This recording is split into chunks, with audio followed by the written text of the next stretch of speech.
Welcome to our community. Susie Thomas with you this morning. We're so happy to welcome Charlotte Sennheiser from the Canton Classic Car Museum. Good morning. Good morning. You got it right. Oh, thank you. Yeah, you're welcome. Well, I wrote it down to make sure that I did. Well, some people just say car museum, which is fine. And that's what I call I it. considers myself a classic almost now. Oh, Susie. stop. But you have been there how long? I have been there 32 years, actually. That's unbelievable. It is, because I think I was 5 when I started. Must have been. Maybe 7. Okay, we're going to stay with that one, all right? I'm buying it. Okay, good. Absolutely. Good, thanks. So, it's one of those things, and I hate when people say anything is somebody's best kept secret. You are. You do a great job of getting the word out there, but it's this little hidden gem, isn't it? It is. And, I have a philosophy that people will travel 1,000 miles to see a ball of string, but they won't see what's in their own backyard.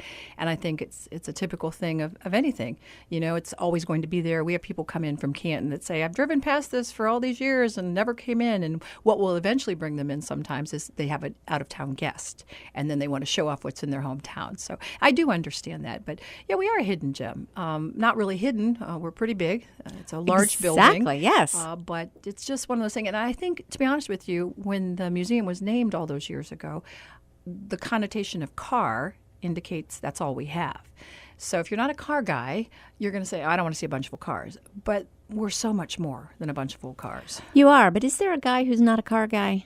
Well, yes, my husband. Is that right? Yes. Very interesting. It is very interesting. He will park at a car museum, which we've gone to many out of state, and he'll just say, I'll sit in the car and wait. And, oh, no, absolutely, you will not. No, nothing's rubbed off on him yet No. about this love of the automobile. No, he appreciates them. But like my children say when they ask my 2 boys, are you into cars? And my son used to say when he was younger, no one's into cars like our mom, which is pretty cute. Kind of true. It is kind of true because, we'll get to that later because they're both named after cars. But you got to tell us. that? You got to tell us their names. Oh, well, my oldest son's name is Cole, C-O-L-E, and the Cole automobile was built in 1909. I knew that. I did not know that was Indianapolis, Indiana. And his middle name is Aaron, A-R-R-E-N, and the car was the Cole Aero 8, so it's as close as I could get.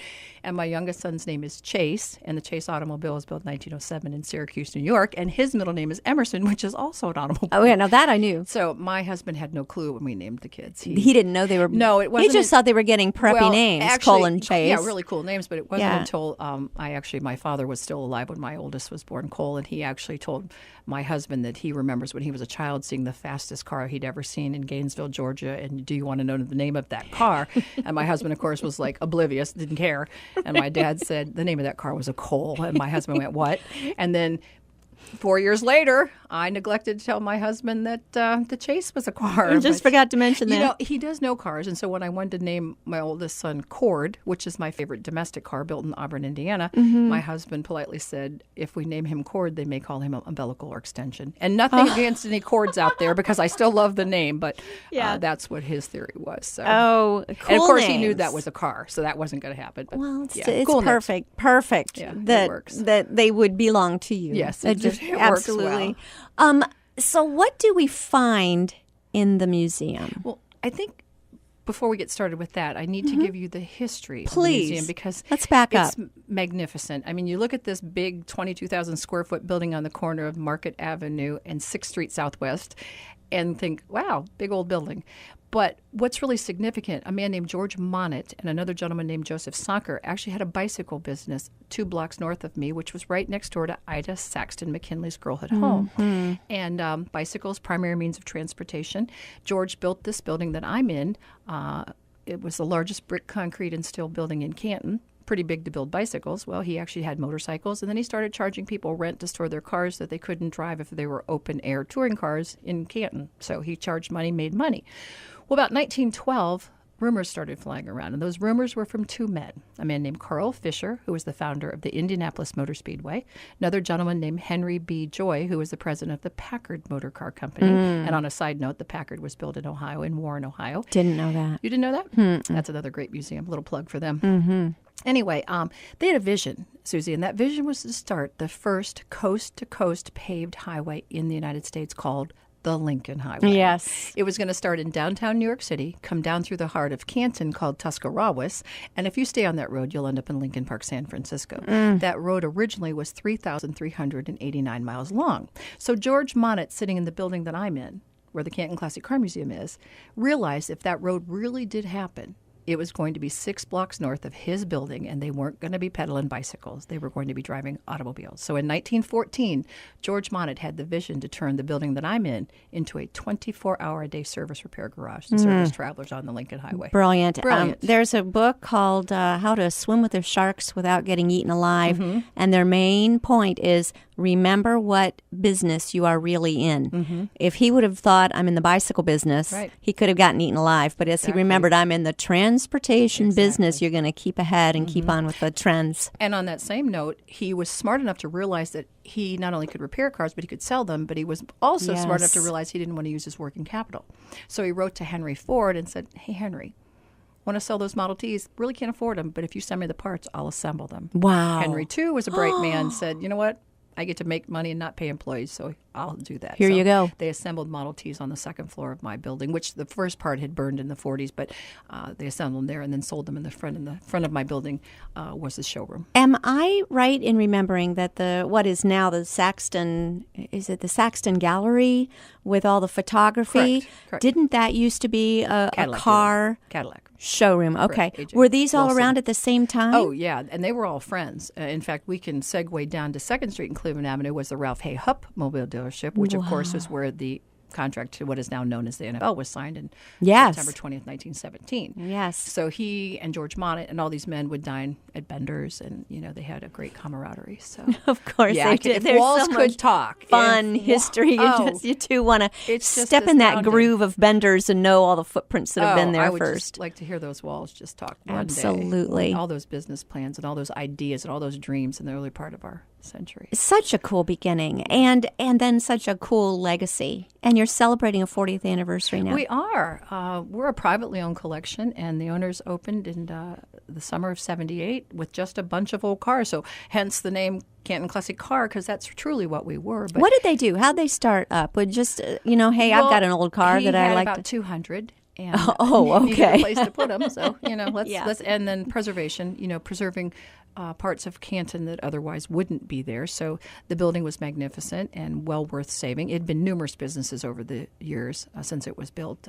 Caxton Press, Turn's Department Store. It was, I think, Robert Hall. I think it's been a numerous amount of things. A clothing store called Case Clothing back in the 30s. So with that... need a place to put some cars. So boom, we were open, and then as we evolved, realized that people like other things as well as cars. So let's segue into. In fact, Susie, I like to call us Ohio's greatest antique memorabilia and nostalgia museum. And that is absolutely and the I'm truth. going to be cliched. Truly a stroll down memory lane. It really is. It's a little trip down memory lane, whether you're in an automobile or strolling. And no matter what age. Absolutely in fact, our right. toys are in there being called antiques. I'm just my telling you that, gosh, so. I know that nothing makes you feel worse than going and say, "Wait a minute, wait just a doggone minute here. I played with that." But yes, what will we find there? Sometimes it's hard for me to grasp it because I still continue to curate the museum and put up pictures. We hung Smokey the Bear pictures. We have a whole series of the 5 that they put out, Only you can prevent forest fires. So we just hung those last week, and I hung some more license plates. I have a gal that comes up and helps me hang stuff up. But, you can find very interesting things that are very quirky. We have a puffer fish that's all petrified, blown up there. And a real one? Yeah. That someone caught? Yeah, and it's in the case. I know. It's part of our scavenger hunt. So now I'll tell you where it is. It's in the front when you first walk in. Oh, good. Then there's signs, a lot of vintage signs. One of my personal favorites, dinner choices, take it or leave it. Oh, that I love it. There's just some really neat things. Yeah. You can see Oriental rugs. There's dozens of Oriental rugs. Period fashions. Let's stop at the period fashions. The period fashions, okay. What do you have? How far back going? Well, I have a 20s dress, and she's got a magnificent hat, and then some glitter. Something that would actually we have strollers, some very, very beautiful strollers, and I have one sort of like maybe a nanny might wear. Yes. Little kids' outfits that a lot of the kids think they're girl outfits, but they weren't. They were the boy outfits when they sort with of the little shorts. The little shorts. And, yeah. In fact, I think I have a picture of my dad wearing a dress when he was little at one point. I think my mother sent my brother off to kindergarten in an outfit very much like that. Much. Yeah. So, you're setting them up for being bullied for the rest of their life. You are, but Yeah. I'm strolling myself through. Oh, and we have a fabulous room. And even if you're not from Canton, Ohio, which I am, born and raised here, but we have a Canton room. So no matter what city, are you from Canton? Living here? Yeah. Okay. Yeah. Maslin, All right. Jackson, Okay. and Canton. But, even if you're not from Canton, you can go into our Canton room and substitute the name of your hometown. And, you That's and I right. grew up in the era where they gave you shoehorns and matchbooks and all those things with businesses' names on them. So this room has all of those wonderful businesses that had been a part of our wonderful foundation in past. There's a brochure from the opening day of the Palace Theater. There's something from the Duber-Hamden Watch Company. We have a photograph. If you people don't know, there was a watch company here. There's something from the Diebold Safe Company. We've got something from the Timken Company, 1901, started in Kansas. Yes. You can just look everywhere. There's a poster I just found and hung up at the Civic Center. Tammy Wynette was there in the 80s. I think I remember. There's a McKinley, a lot of McKinley things in there. Things from the Canton Repository, things from the Dime Bank that was down. This is all in one room. This is all the in Canton one room. The Canton room is what it's called. And I just keep finding little things, and I, love to have people that donate things to me. That's a big way that I get Canton stuff because people don't keep it. They'll say, "Oh, who wants it?" Well, I do. Right, because I don't think we realize history's happening while it's happening. Do we all look around and realize, things we do today and take for granted? Exactly. 20, 30, 40, 50 years from now, people are going to go, oh, man, I wish I would have saved that. When did they stop giving away shoehorns when you bought a pair of shoes? When did that happen? Yeah, really. You don't pay attention because it just things change. And I do get folks that'll come in and say, somebody passed away and we were going to throw this in the trash. Do you want it? And especially if it's Canton things. I'm getting limited for space, but regardless of whether I have a space for it, it's part of history. Here's my theory. History's only history when it's lost and somebody wants it. And I found that out, and I'm one of them. Yes. We tried to recreate where were businesses in Canton through photographs and interviewing a couple of my employees. And walk me down Market, So just it's a great... Oh, Maybe I'll talk after the break. But. Okay. No. I just want to ask you one more question, and then yes, hold that thought. All right. Will you take a lot of people right now our age are downsizing and wanting to, you're going through piles and piles of toys and sports stuff and everything.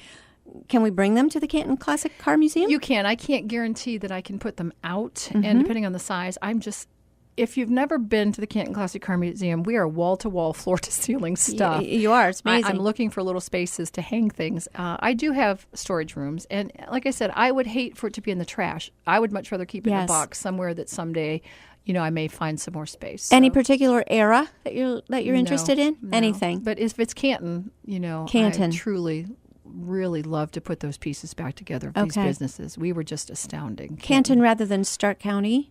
Or surrounding counties? Yeah, I mean, that's fine. I put out some Maslin stuff. That doesn't go in my Canton room, obviously, or Minerva, or wherever, some of the other small cities around. But I truly love the Canton things. Children coming through that, what do they say as they're looking around? Like, what the heck is that? Well, what I really love is when an adult, whether it's a grandparent or a aunt or an uncle or a guardian or whomever, brings in a child or children, and they take the time to read things and explain.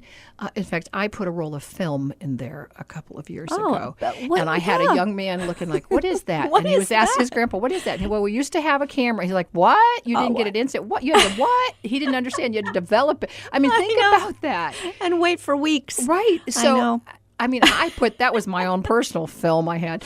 But even something as simplistic as that, and we have a corded phone, and they have no clue how to pick that up and put it to they just look at it. I go, I'll say, you can pick it up. They're like, so it's entertaining. But where I started with this, it's just amazing the amount of history lesson that you can learn in this museum from something so simplistic. We have a stamp machine. Remember the old miniature stamp?